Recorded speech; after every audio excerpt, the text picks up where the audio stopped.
Hello everyone, welcome to our channel Everyday Learning. So in today's video of digital logic design, we are going to learn about latch. So a latch is a type of bistable storage device. Now by the word storage, you can already guess its function.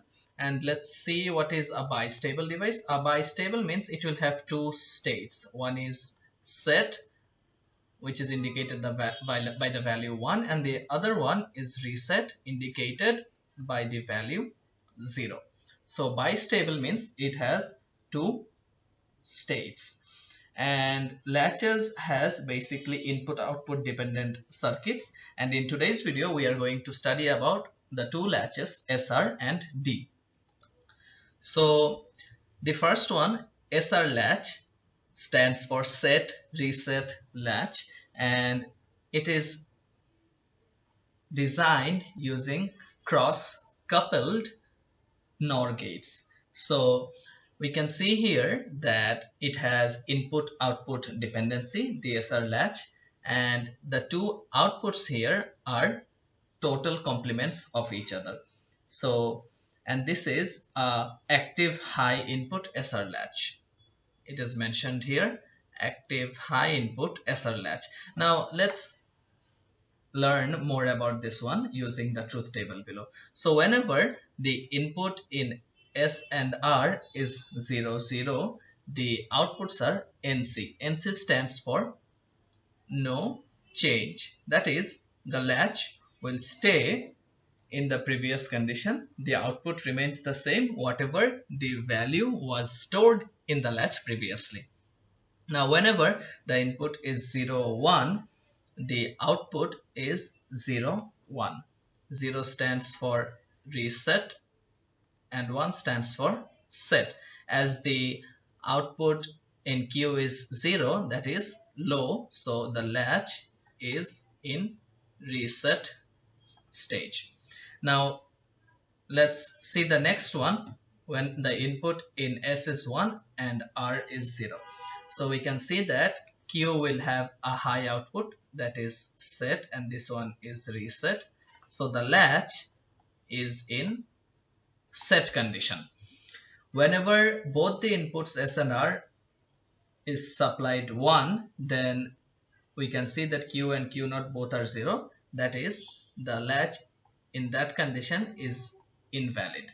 So we have an invalid condition for both high input. Alright, so SR latch can also be designed using NAND gates, and it can also be a gated one. Just need to make some few changes. Now for explaining the gated latch, I will incorporate the gated portion in the next one, that is the D latch.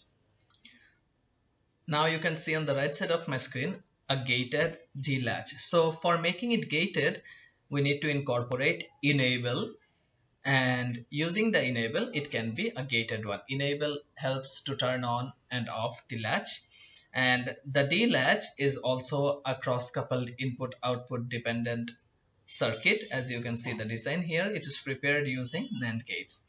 So let's now see the truth table for active high input D latch. Sorry, it will be D latch here. Alright, so we have used enable here. Whenever the value of enable is 0, the latch will be in invalid condition, that is no change in the output. The latch, whenever the enable is 0, it will be in invalid condition. And whenever the enable is turned on, that is enable is high, then whenever we supply input 1 to the latch, the output will also be 1 in the Q, and in Q naught it will be 0. So we can say that at that time the D latch is set. So whenever the input in D is 0, the output in Q is also 0, so the latch is then reset. Fine enough. For D latch, we can observe that the output Q follows the input. So we can include the note here that the output of D latch follows the input. So whenever D latch is used as a storage device, it will be able to hold whatever the input is given. We'll get the same output as the given input. So we'll use the latches to form storage devices. We'll learn more about different kinds of storage devices in the next videos. So stay tuned and don't forget to subscribe to our channel for more updates. Thank you for watching this video.